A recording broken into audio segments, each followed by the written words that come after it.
Fala pessoal, sejam muito bem-vindos a mais um Boletim Coppola.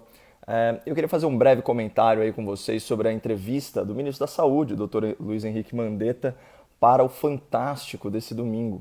No final de semana, vocês vão lembrar, eu publiquei um vídeo analisando a postura amistosa da esquerda, do centrão e da imprensa com o Dr. Mandetta. Politicamente, né, essa boa vontade, ela se explica com aquele ditado: o inimigo do meu inimigo é meu amigo. E aí, como o ministro da Saúde tem posições divergentes do presidente da República, ele é visto como um aliado eventual pelo centrão, pela esquerda e pelos setores aí mais militantes da mídia, que por todos eles, por diferentes motivos, eles estão interessados em desgastar e desidratar o governo federal. Bom, feito esse preâmbulo, né, vamos à confirmação da tese, por assim dizer. Olha as primeiras perguntas feitas pelo entrevistador ao ministro Mandetta. Vamos lá. Na vida pessoal do senhor, que cuidados o senhor tem tomado? E depois ele continua. O senhor já teve algum momento de fragilidade nessa crise? Parecem perguntas meio bobinhas, assim, mas elas não são, não. Elas servem para humanizar o ministro e construir a sua imagem pública aí como um homem de família, né? E essa entrevista ela foi tão produzida, mas tão produzida, que a emissora chegou ao cúmulo de exibir fotos da família Mandetta enquanto o ministro falava o óbvio, né, que estava com saudade do neto, dos filhos, dos pais. Pessoal, agora falando um pouquinho mais sério, isso não é jornalismo, isso não é nem entretenimento, isso é propaganda. É usar de linguagem subliminar para gerar no espectador uma simpatia artificial pelo entrevistado. E da mesma forma, a camisa clara, né, com as mangas arregaçadas, tudo isso compõe essa fachada, né, essa mensagem não falada.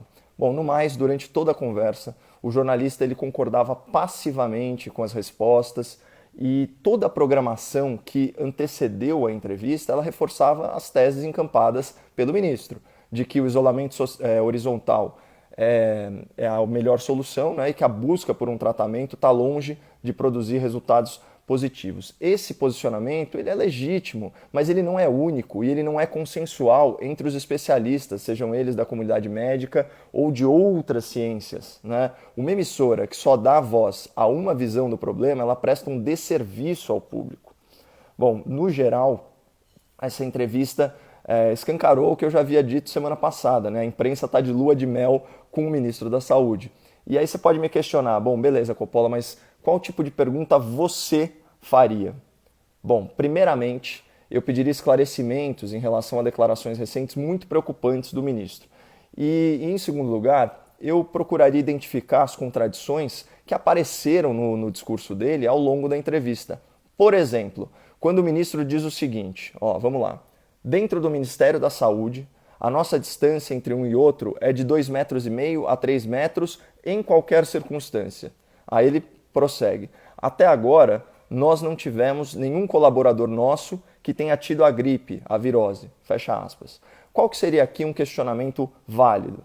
Vamos lá. Ministro, o fato de vocês estarem trabalhando e não haver contágio numa equipe altamente exposta ao vírus, será que isso não reforça a possibilidade e até mesmo a efetividade do distanciamento social como uma alternativa a esse isolamento rigoroso que paralisa a economia? Vocês percebem que é só ligar os pontos para identificar essa incoerência entre o que se faz nos bastidores do poder, que recebe salário integral, e o que se impõe para a população trabalhadora, que está empobrecendo em casa. Bom, outra pergunta importante que ficou de fora, aí já é de cunho moral.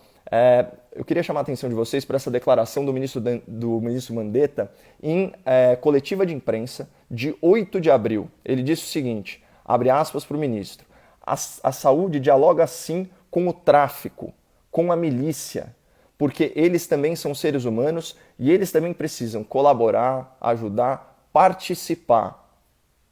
Bom, o que eu perguntaria?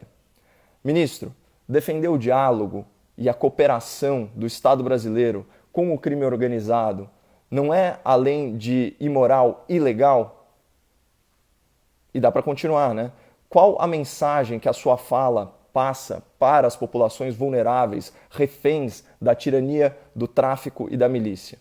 Vocês conseguem imaginar qual seria a postura e a linha editorial da Rede Globo se o presidente da República tivesse falado exatamente as mesmas palavras? Bom, nós aqui seguimos firmes e fortes, acompanhando o jornalismo brasileiro abandonar os fatos e a ciência para fazer política.